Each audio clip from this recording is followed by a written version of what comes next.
They will all spill and crack from there. Let's begin in the name of God. Even from here to there, it's wrong, wrong. Yes, friends, I'm El Professor from the RC Kitchen. In today's video, we're together again with very interesting topics. In today's video, it's the second part of commonly misunderstood facts and our second video, friends. Now, it's kitchen time. Yes, friends, in RC modeling, there are misconceptions in RC car modeling. Now, people, as you know, this hobby can actually be a bit more expensive, meaning it can sometimes have figures that really strain our budgets.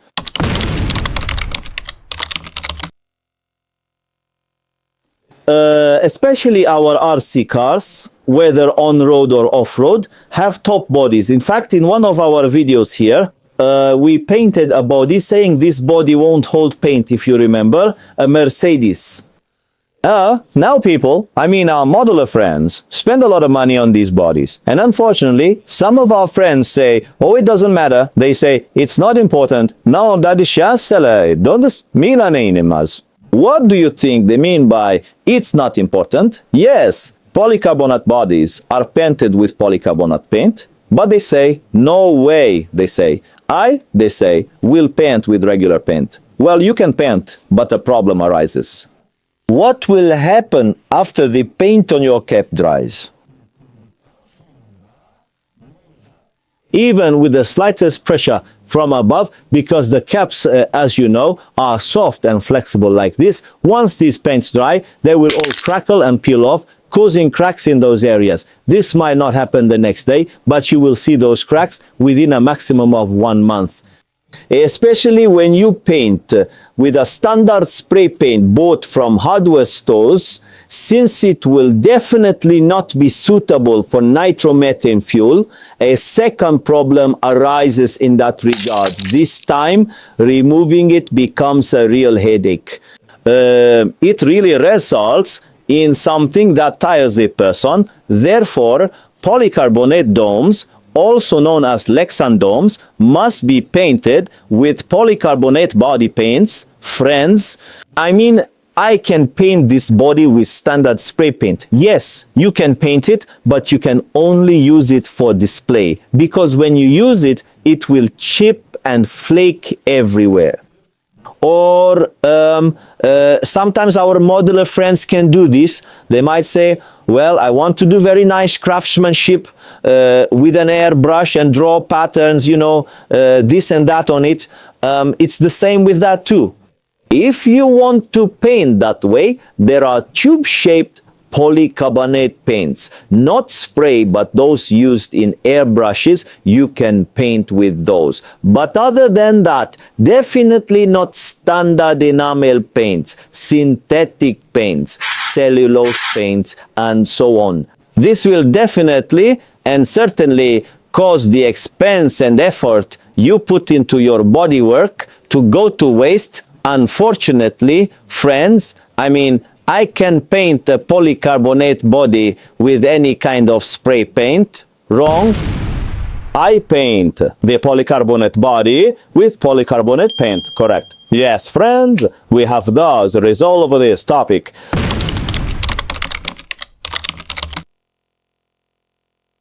Yes, friends, another point is the misconception. Now, especially at a 1/8 scale, sometimes it can be 1/10 in vehicles. For example, in 1/8 off-road vehicles, there is a transmission in the middle. For example, I'm giving an example with brands like HP's Savage model or Traxxas's Revo 3.3 model, T-Max 3.3 model. So there are some model vehicles with a transmission inside. Of course, we're not talking about every vehicle with a transmission here. Specifically, there are vehicles that shift into second or third gear as they accelerate. There are nitro-fueled vehicles. Now, inside these Some friends say that if the gears inside the transmission here are dry, they will overheat due to friction and therefore cause the gears to break easily. They think of it like this. What is the logic of the machine? Just the gear should always rotate in oil. Okay, it might seem correct in terms of logic, but this is not a transmission differential. There are no clutches in differentials, so there are no gear shift pads. But what do our normal fast-moving vehicles have? There are shoes that enable gear shifting. Now, if we lubricate the transmissions of these types of vehicles with some oils like spray oil, grease oil, liquid grease oil, what happens? The gear shift shoes inside them open later than usual this time. In other words, there is a density that the oil provides there. Since it will open later, gear shifts become more difficult this time. What do we do when gear shifting is difficult? We would put excessive load on our engine. Besides that, in some cases, what will happen with the very fine dust that gets inside or some dust that forms inside? Since those gear shoes do not open, there will be no gear shifting. This time, ils ont in the engine with much more load than normal. Issues like breaking the piston rod or overheating will arise. Therefore, absolutely and definitely, oil should not be put into these types of transmissions that change gears as they speed up. The correct approach is not to add oil. If we do add oil, we will experience some issues with our transmission and engine. Regarding the topic, for example, what comes to my mind right now is the Traxxas Revo 3.3, where there is a hole for gear adjustment. They have placed a red label there. There is a cross mark on an oil drop. That's what comes to my mind right now, for instance. These are very important points, friends.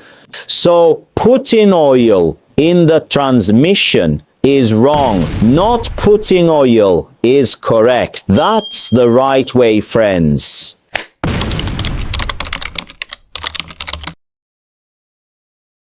Yes, friends, another point. In our previous videos, we made a video like this. Are we ready? Right now, we are pressing this nail with all our strength. Our fire extinguisher is ready. It came a little more towards the camera. Let's begin in the name of God.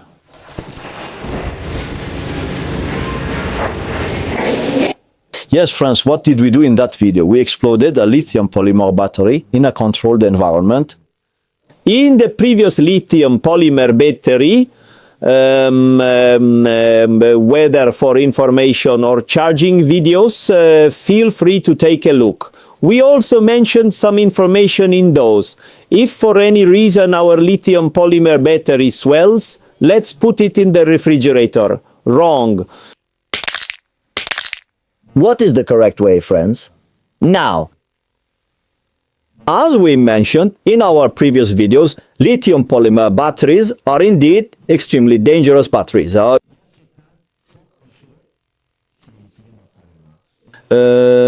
of our modeler friends unfortunately attempt certain actions that can lead to bad results when lithium polymer batteries swell, like trying to save them.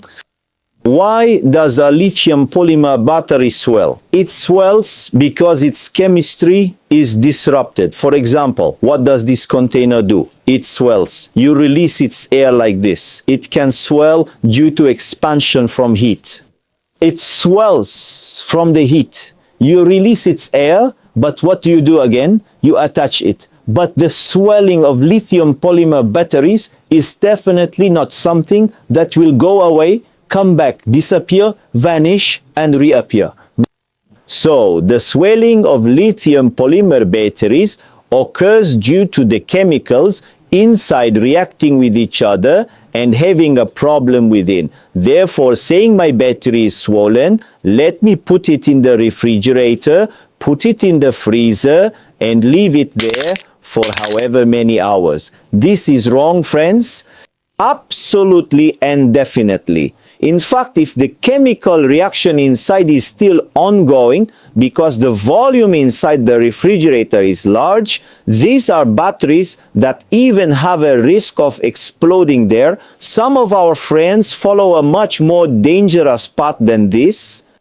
They say that if my battery is swollen, let me take it like this. Let me make a tiny hole on the battery, very carefully make a hole, and they attempt to puncture it with a needle to release the air, which is an extremely wrong and dangerous action. We are absolutely against this. As we mentioned in our previous videos, if lithium polymer batteries are swelling, keep that battery away from yourself. Otherwise, it can really result in major disasters. So when a lithium polymer battery swells, putting it in the refrigerator or puncturing it with a needle to release the air is wrong. We need to distance it from ourselves as soon as possible, and if we can, dispose of it in a battery dump. So we absolutely need to keep it away from our home, car, and ourselves, friends, because very dangerous results can occur. That's the truth, friends. So we don't put our swollen lithium polymer batteries in the fridge or anywhere else. We dispose of them immediately.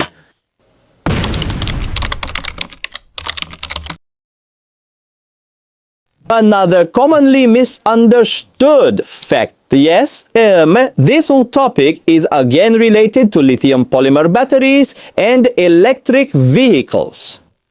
What is this commonly misunderstood fact? Now, as is known in some vehicles, especially in large-scale electric cars, like 1/8 or 1/5, dual batteries are used. For example, there are different models like 23S, 22S, 24S, for instance, Savage Flux, a vehicle that can operate with 23S batteries. Now, in this type of vehicle, the connections are in series. So the batteries connected on the vehicle are in series. That is, when we connect 23S lithium polymer batteries, what does it do at 11.1 volts? It makes 22.2 volts. Now some friends say, well, I connect a 5000 milliampere battery to this. On the other side, I have a 4000 milliampere battery. I connect that. On the tower. Friends, this is wrong. Why? Now, friends, there is always this rule in physics, especially in electronics, in electricity, there is always a flow from high to low. So when you connect a high voltage, high milliamp value to one side, it always fills the empty one. So when we connect two batteries at the same time, and if one has a lower voltage or amperage than the other, what will happen this time? The one with the lower value will always try to drain the one with the higher value, meaning it will absorb its energy. Therefore, in such a situation, in cars operated with dual batteries, the milliampere values and voltage values of the two connected batteries must be exactly the same. In other words, the batteries on both sides must be equivalent. It is wrong to install one as 2S and the other as 3S. The right thing to do is to install both equivalently, friends.